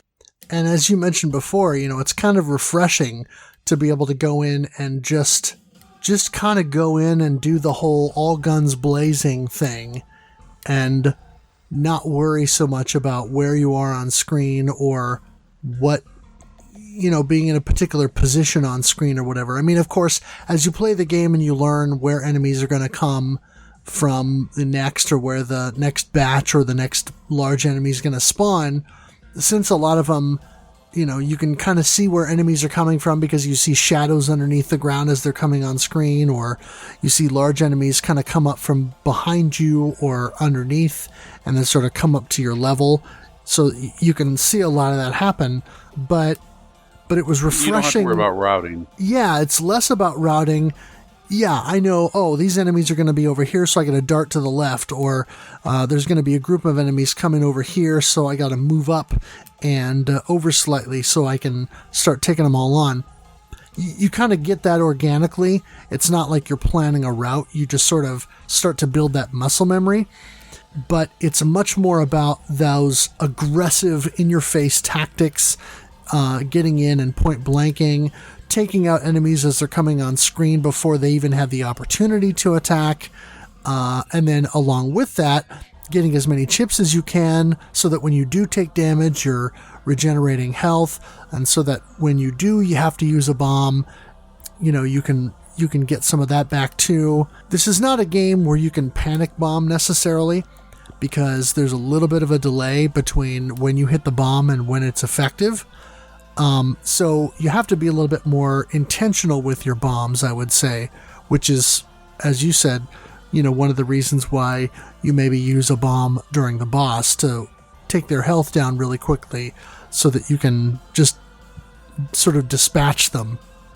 But yeah, it was really refreshing to have a game that I didn't feel like I had to memorize, but it gave me that feeling that it's like an updated version of that feeling that I had as a kid when I would walk up to a cabinet, throw in a quarter, and start, be assaulted by enemies shooting bullets at me. The pace of the action is realistically what, let's say, 8-year-old me would have felt about a game like R-Type, or 12-year-old me would have thought about Raiden, for example, or that kind of a thing. Those games aren't super fast, or the bullets aren't coming at you in huge waves and all of that. But at that age, before you really have that perception of what it is, or before you understand what the reality of it is, you sort of have this perception of, wow, there's all these bullets and they're coming at you so fast. And, it's danger, danger, danger. And that's what this game is in reality. And so it sort of takes that feeling that I got from playing some of these old games as a kid and updates it to a modern context where it gives you that experience in full. And so I really kind of enjoyed that approach where, you're bumping into enemies, so you're not taking damage, and you're just getting in their face and unloading on stuff. And it's all about trying to survive. And yeah, the scoring elements are there, and there's enough complexity to, I think, give you reason to dig into it a little bit more. But for me, this was just a fun experience of getting in and just literally getting to jump in, blow stuff up, and have an adrenaline ride for an hour and a half during a stream, and just being able to really kind of have that rush.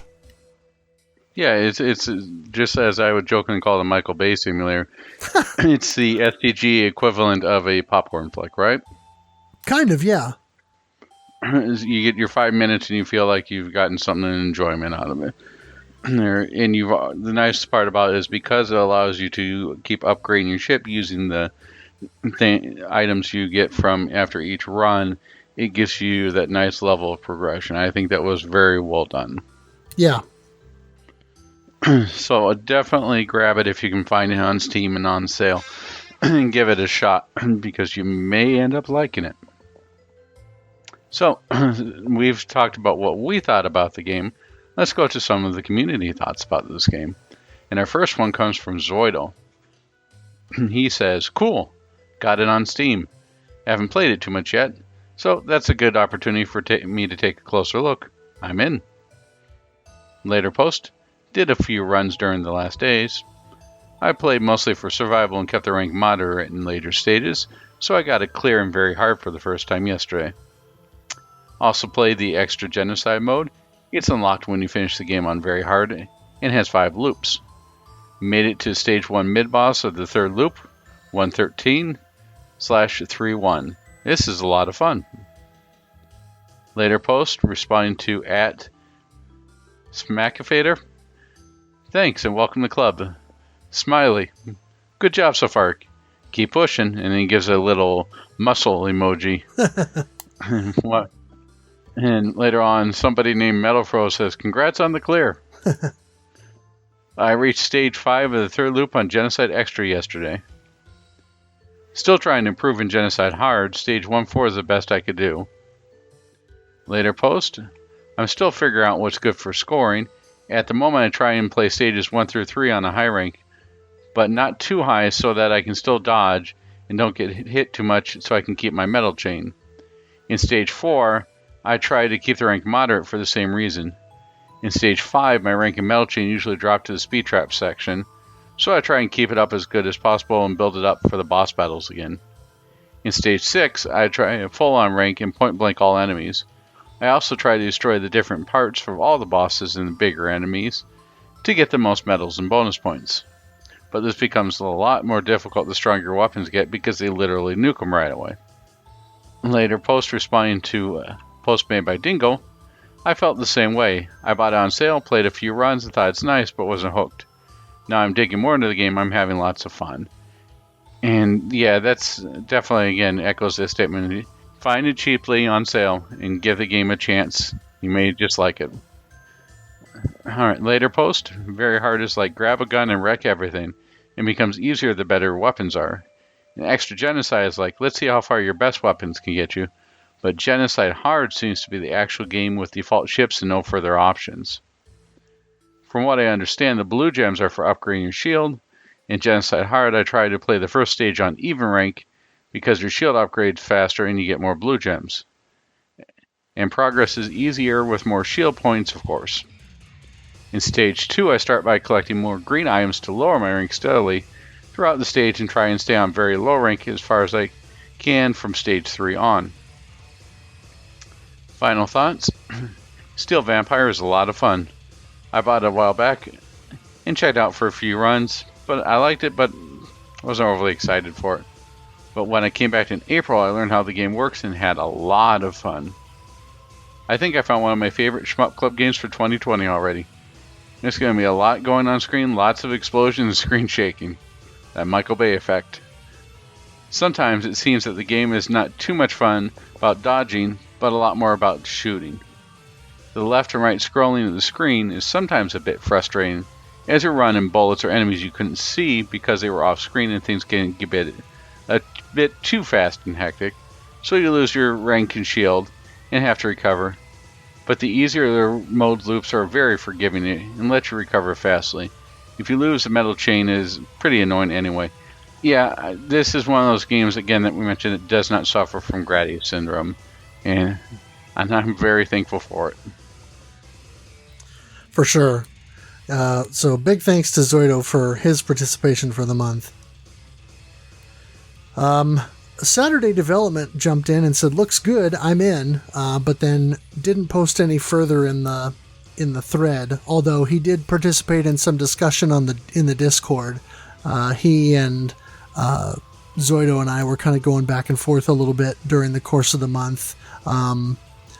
So anyway, yeah, as we go along, try to at least throw a score in and maybe give us some thoughts on the game a little bit so we can share them on the podcast. And then Smackificator, who has been coming to a lot of my streams, came in with his usual greeting of, "Greetings, Earth humans. I'm joining in this month officially for the first time. I've been watching Shmup players on Twitch for a long time, and watching the Shmup Club plays by Fro for several months. Usually I don't have a chance of getting a decent score, but Steel Vampire is a different beast. There's a decent chance I can compete. Here's my score so far, game on." And then later in the thread he updates with a post saying, "Zoido, you the man, nice scoring there." Our next thoughts are from Dingo. Well, I failed miserably at playing Gyara's. A few failed runs, and then Border Down showed up and stole my attention and dedication entirely. Well, it is Border Down, you're forgiven. But this is an interesting one. I actually bought Steel Vampire right after it came out on Steam, and I had high hopes, but really wasn't feeling it for some reason or another, and stopped playing after a couple of hours. Perhaps this would be a good opportunity to go back and see if I feel any different. Between you having it here and Imperium Mark's top 25 list, I feel perhaps it deserves another look. And it doesn't make a very strong first impression. It's only when you start playing the game that you understand. Would never ever propose to call it a hidden gem, but it's definitely something that more people should try out. Yeah, and I mean, it took me a little while to really understand the flow of the game and what it wanted from me, how I was supposed to play it. You know, I was trying to play it like a traditional shmup, hang back toward the back of the screen and shoot the enemies and all that. And what I found was, because of the zoomed in view and, you know, the ship's hitboxes not quite being as obvious as perhaps they should be, I found that I was struggling in the tutorial. And it was only when I started to rush right up to the top of the screen and just start hammering away at stuff that I realized, oh, I'm supposed to play this game more aggressively. And that's when it started to click, and sort of the light bulb went off in my head, like, okay, I think I understand this at some level. Let's see what we can do here. And then once I got past that initial hump and I got through the tutorial and then got into stage 1, then I started to it started to click with me. So yeah, I understand that, and I would definitely say it deserves another look. So we've got some high scores here to share. Zoido definitely came in big, like he usually does, and had the top score on Very Hard. With his clear, he had 79,611,044 points. I got my clear on Very Hard and ended up with 965,133 points. And then Smackficator posted his Very Hard score that he had, which was 8,371,679 points. And so, thank you everyone who participated there.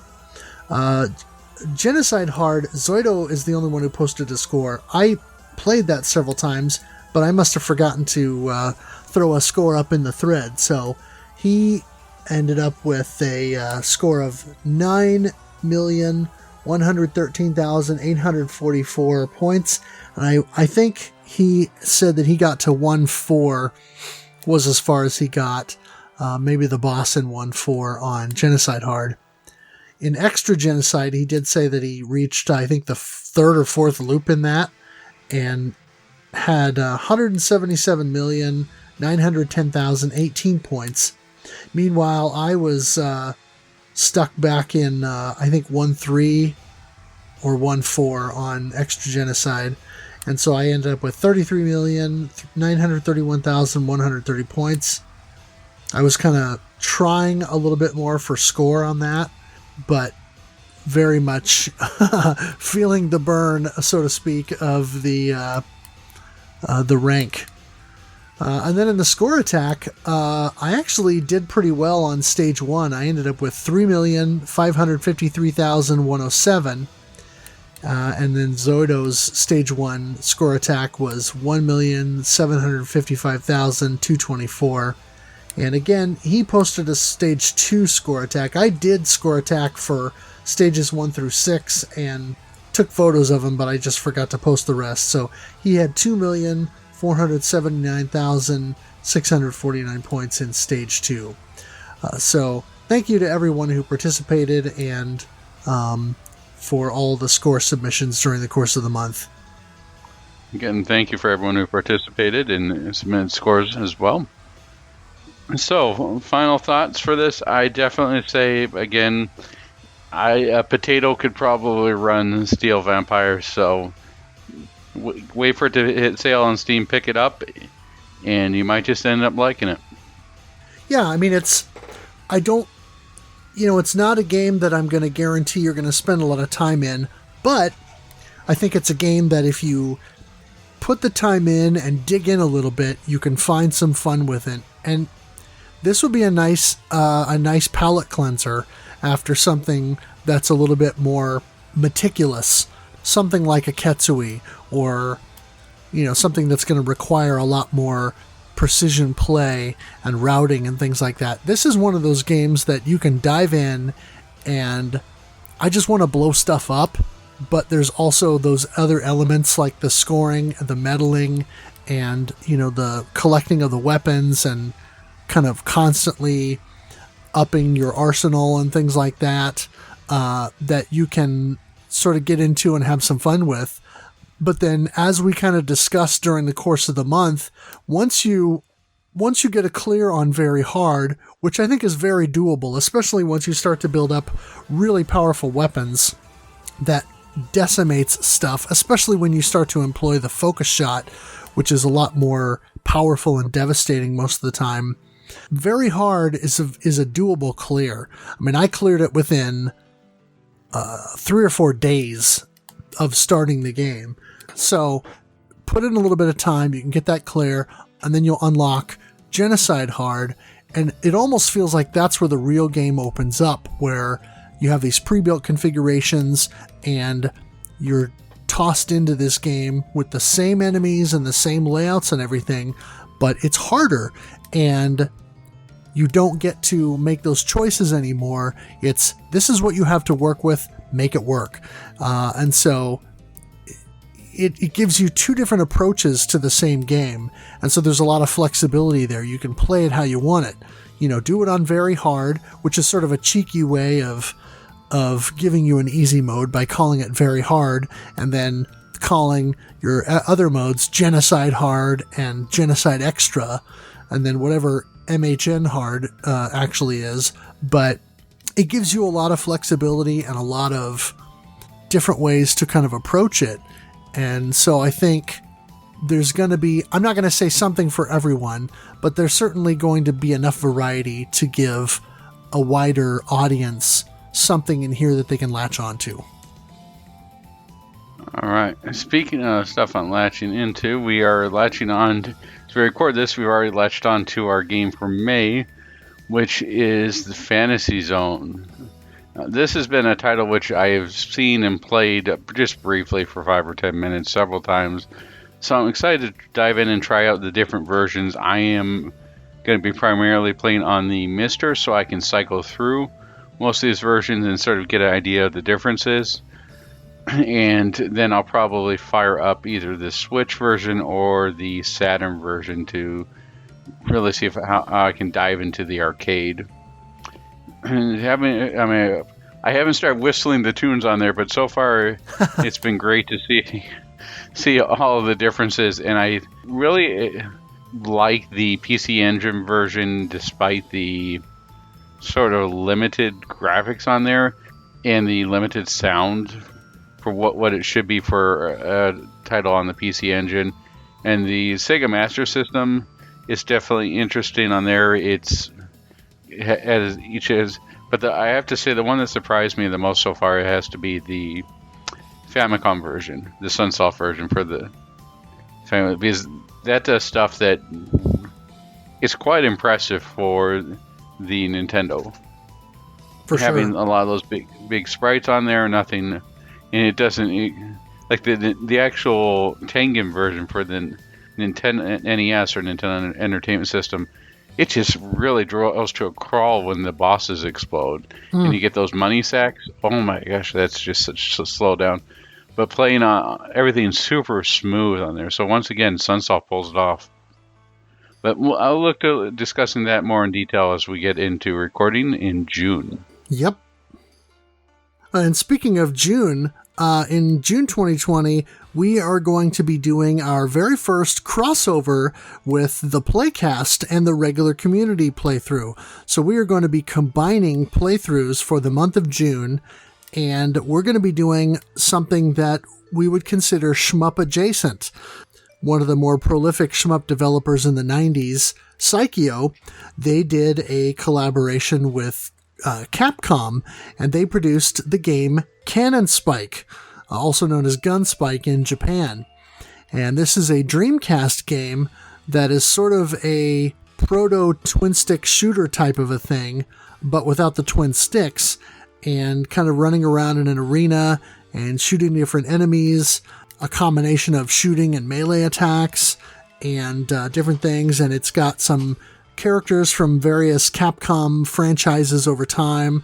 So, it's an interesting crossover with, you got Mega Man, and you've got Cammy from the Street Fighter games, and you've got Arthur from the Makaimura Ghouls and Ghosts, Ghosts and Goblins series, and some different characters in there that are kind of fun to run around and play with. And so that'll be an interesting deal with both audiences getting together and both groups kind of coming together for one single playthrough. So we won't have a regular episode of Shoot the Corecast for that. It'll be a joint episode. But for those that aren't subscribed to the Playcast feed, I'm going to try and get a copy of that episode that we can upload and put into our feed as well. Excellent. All right. So I'd like to give some shout-outs. I want to shout out for everybody who wrote in for the question of the month. as well as everyone who joined us on the playthrough. And, of course, everyone who's listening to this right now, we can't do it without you. Also like to thank Sarah Flash of Studio Mudprint / Bullet Heaven for the logo. I'd like to thank Kogasu for the intro and outro music. Everybody from RF Generation and the Playcast crew. Everyone who's working diligently to finish the 2019/2020 RF Gen Beat Every Licensed Nintendo Game Challenge. I'd like to thank MetalFRO for streaming the Shmup Game of the Month and giving us some entertainment in our time of need here. Yes, and unlike you, while I'm streaming, I am whistling the Fantasy Zone tunes. So you get a little bonus Fantasy Zone music when you watch my streams. I can just see it's like a Time Life collection. The best of MetalFRO. You've got MetalFRO whistling, the Fantasy Zone stream, and stay next as he tries to do the soundtrack to Ken Spike on a flute. Oh, jeez. Oh, there you go. Now just wait until you get my my whistling chorus version of the final countdown. Oh, jeez, no. You'll have to pay me for that one. I'm not paying you on Bandcamp for that one. Well, if you'd like to connect with the podcast, make sure you follow the Twitter account at ShootCoreCast, or you can follow me directly at GameBoyGuru. As mentioned with the Bullet Heaven logo design that we got, we do have podcast t-shirts. So if you're interested in repping the podcast, go to redbubble.com and search for Shoot the Corecast and find a t-shirt there that you can pick up for yourself or as a gift for a loved one. Make sure you check out rfgeneration.com and come join the forums and join us in a future Shmup Club playthrough. Also, please subscribe, rate, and review the podcast on your preferred platform. We are on Apple Podcasts, Google Play, and Stitcher. And of course, you can always get the episodes on rfgeneration.com, and the announcement does go up on the front page when the podcast episode is released. Join us in the RF Generation Discord channel and check out the dedicated Shoot the Corecast topic where you can discuss the podcast, post screenshots, and have discussion about the Shmup Club Game of the Month and shoot 'em ups in general, because we like to occasionally drop videos in there of different reviews or shmup related video topics and things. And then follow me on Twitch to get notifications of new streams. I am at twitch.tv/GuruGameBoy. Anything else we need to touch on before we finish up? No, I believe that's it. Alrighty, well, thank you so much for listening. Stay safe out there, and we will see you next month.